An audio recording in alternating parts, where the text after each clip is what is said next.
Hi guys, स्वागत है आपका आज के इस नए वीडियो में। मेरा नाम है अंकित और आप देख रहे हैं साइंस वाला। दोस्तों, आज के इस वीडियो में हम क्लास 10th की बायोलॉजी के फर्स्ट चैप्टर लाइफ प्रोसेसेस के इस पार्ट में हम बात करेंगे double circulatory system of human heart. तो हम देखेंगे कि जो हमारा हार्ट होता है उसमें जो डबल सर्कुलेटरी सिस्टम है ब्लड का, वो कैसे काम करता है, उसकी क्या प्रोसेस रहती है। दोस्तों, इससे पिछली वीडियोस में हम इसी चैप्टर के कई पार्ट्स बना चुके हैं, उस पर मैंने वीडियोस बना रखी हैं। आप हमारी चैनल की प्लेलिस्ट में जाकर उनको देख सकते हैं। क्लास 10th की मैंने केमिस्ट्री और फिजिक्स की भी प्लेलिस्ट बना रखी है, आप उन वीडियोस को भी देख सकते हैं। और ऐसी ही साइंस स्टडी वीडियोस के लिए हमारे चैनल साइंस वाला को अभी सब्सक्राइब करें और बेल आइकन को भी दबा लें। तो बिना देखे हुए वीडियो को शुरू करते हैं। तो दोस्तों, इस वीडियो में हम देखेंगे कि ये जो डबल सर्कुलेटरी सिस्टम है ये कैसे काम कर रहा है। तो इससे पिछली पार्ट में मैंने बता रखा है कि हमारा ह्यूमन हार्ट जो होता है उसका स्ट्रक्चर क्या रहता है और वो कैसे फंक्शन करता है।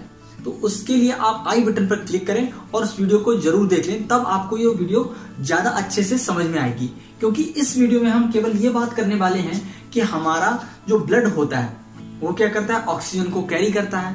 तो ब्लड का मूवमेंट जो है वो लंग्स से होकर हार्ट में जाता है, फिर हार्ट से हमारे बॉडी के सारे ऑर्गन्स तक पहुंचता है और फिर ऑर्गन्स से होने के बाद, पास होने के बाद फिर वो वापस से लंग्स तक पहुंचता है। ठीक है, तो ये पूरी प्रोसेस है, पूरा सर्कल है, पूरी साइकिल है। उसके बारे में हम आज इस वीडियो में बात करने जा रहे हैं। इसके लिए आपको पहली वीडियो देखनी जरूरी है। तो इस वीडियो में देखते हैं कि सबसे पहले क्या होता है। दोस्तों, जो लंग्स होते हैं हमारे, ठीक है, उससे ब्लड जो होता है वो हार्ट की तरफ मूव होना शुरू होता है। जो हमारी लंग्स में एल्वियोली होती हैं वहां पर आकर ब्लड रुक जाता है और वहां से ब्लड वेसल्स के थ्रू हार्ट तक पहुंचता है।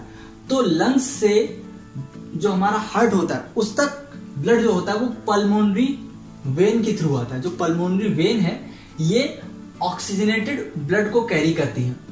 जाहिर सी बात है, जब हम अंदर सांस लेते हैं तो ऑक्सीजन उसके अंदर पहुंचती है, ठीक है, हमारे ब्लड में घुलती है। तो जो ब्लड होता है वो ऑक्सीजनेटेड ब्लड होता है, उसमें ऑक्सीजन प्रेजेंट रहती है। तो ये ब्लड पल्मोनरी वेन के थ्रू लंग्स से आता है और हार्ट के लेफ्ट आर्टरियम, कौन सा दोस्तों, लेफ्ट आर्टरियम में पहुंचता है। ठीक है, मैंने मार्किंग कर रखी है। सबसे पहला स्टेप ये है, पल्मोनरी वेन के थ्रू ऑक्सीजनेटेड ब्लड आया कहां, लेफ्ट आर्टरियम में। अब दोस्तों, ये ब्लड लेफ्ट आर्टरियम में आने के बाद लेफ्ट वेंट्रिकल में पहुंचता है, लेफ्ट वेंट्रिकल में। तो ये हमारा स्टेप नंबर हो गया 2। अब लेफ्ट वेंट्रिकल में पहुंचने के बाद ये ब्लड जो होता है, अभी ब्लड कैसा दोस्तों, ऑक्सीजनेटेड ब्लड है, बॉडी के लिए ऑक्सीजन की जरूरत होती है। तो अब ये ब्लड कहां जाएगा, बॉडी के सारे ऑर्गन्स में पहुंचेगा, हर एक टिश्यू, हर एक सेल तक पहुंचेगा, जिससे कि ऑक्सीजन की जो रिक्वायरमेंट है वो पूरी हो सके। तो ये ब्लड चलना शुरू होता है। अब हमारा आया दोस्तों थर्ड स्टेप। अब इस थर्ड स्टेप में ये जो ब्लड होगा वो हमारी मेन आर्टरी, जो हमारी आर्टरीज होती है, दो चीजें होती है दोस्तों, एक हमारी वेन्स होती है, एक होती है आर्टरीज। ठीक है, अब जो ब्लड जा रहा है वो आर्टरी के थ्रू जा रहा है, जिसका नाम होता है दोस्तों आयोटा। ये आयोटा क्या करता है, ऑक्सीजनेटेड ब्लड, कैसा दोस्तों, ऑक्सीजनेटेड ब्लड है। इस ऑक्सीजनेटेड ब्लड को कहां ले जाता है, बॉडी के ऑर्गन्स तक ले जाता है। ठीक है, बॉडी के सारे ऑर्गन्स जो अंग हैं उन तक हमारा ऑक्सीजनेटेड ब्लड पहुंच जाता है। अब जो दोस्तों ऑक्सीजनेटेड ब्लड हमारा जो है, जिसमें ऑक्सीजन प्रेजेंट है, ठीक है, जिसकी रिक्वायरमेंट है, नीड है बॉडी के लिए, ऑर्गन को नीड है, उस तक पहुंचता है। और जो ऑर्गन है बहुत सारी सेल से मिलकर बना हुआ है और सेल को जो रिक्वायरमेंट थी ऑक्सीजन की, वो ऑक्सीजन उससे ले लेती है। ऑक्सीजन लेने के बाद उसे यूज कर लेती हैं। ठीक है, उसके बदले में हमारी सेल या हमारी जो ऑर्गन है, पूरी बॉडी जो है वो CO2 को जनरेट करती है, यानी कार्बन डाइऑक्साइड को जनरेट करती है। उस समय वो क्या करती है, ब्लड से ऑक्सीजन को ले लेती है और CO2 को वापस से उसी जगह पर रिप्लेस कर देती है। ब्लड में CO2 जो घुल जाती, पहुंच जाती है।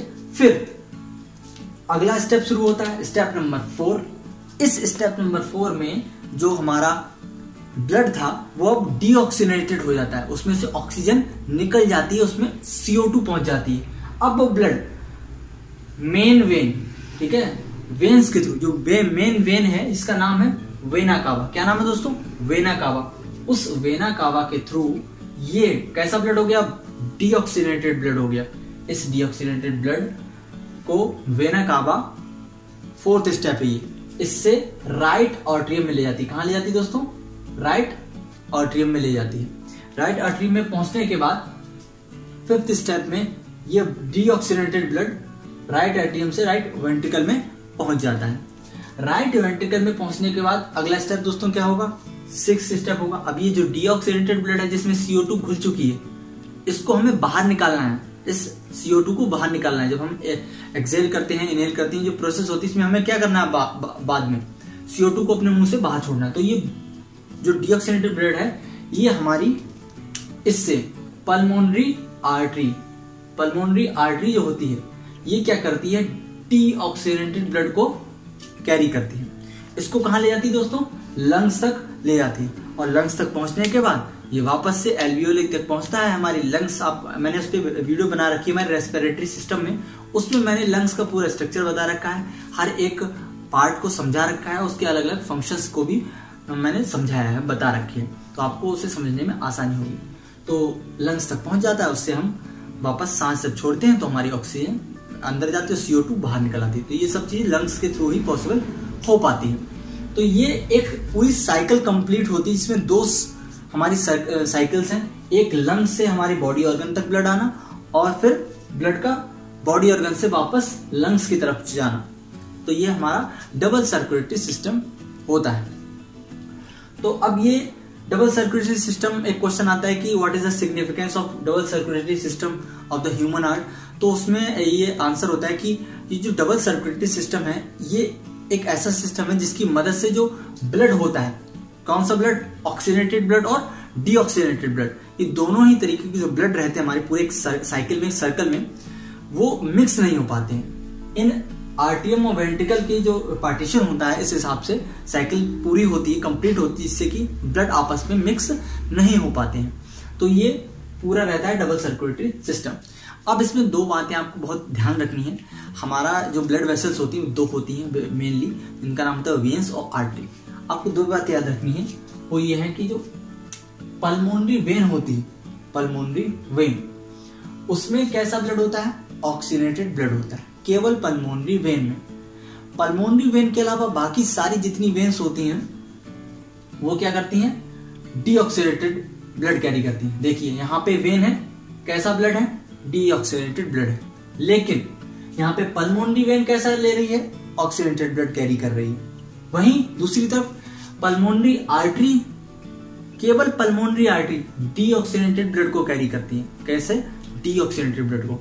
लेकिन बाकी सारी आर्टरीज जो होती हैं वो ऑक्सीजनेटेड ब्लड को कैरी करती है। यहाँ पे आप देख सकते हैं जो आर्टरी है, ठीक है, जो कैसा ब्लड कैरी कर रही है? ऑक्सीजनेटेड ब्लड कैरी कर रही है। ये दो बातें आपको अलग से कहीं नोट करके रख लेनी है, आपकी प्रॉब्लम सॉल्व हो जाएगी। कभी कभी मल्टीपल चॉइस क्वेश्चन में ऐसे क्वेश्चन आते हैं जिससे बच्चों को कंफ्यूजन बहुत ज्यादा हो जाती है। तो ये बहुत बेसिक सा इजी सा तरीका है डबल सर्कुलेटरी सिस्टम को समझने का, याद रखने का। आप चाहें तो इसका एक स्क्रीनशॉट ले सकते हैं और जिससे कि आपको डायग्राम बनाने में काफी आसानी होगी। तो आप इसका स्क्रीनशॉट ले लीजिएगा, ठीक है। तो ये रहा हमारा double circulatory system. I hope आपको थोड़ा समझ में आया होगा। आप प्रीवियस पार्ट भी देखिए। और आज की वीडियो में बस इतना ही रखते हैं। मैं रेगुलरली इसके सारे पार्ट्स बनाता रहूंगा। बच्चे पीरियोडिक टेबल का भी बोल रहे थे कि उसके भी पार्ट बना दीजिए, मैं उसके भी पार्ट बनाऊंगा। और हमारा जो केमिस्ट्री का पार्ट है उसको भी हम कवर करेंगे धीरे धीरे सारे पार्ट्स में। बस आपको करना क्या है? आपको इस चैनल को सब्सक्राइब करना है, वीडियो को लाइक करना है, फ्रेंड्स के साथ शेयर करना है। मैं मिलूंगा हमारी अगली वीडियो में, तब तक के लिए गुड बाय।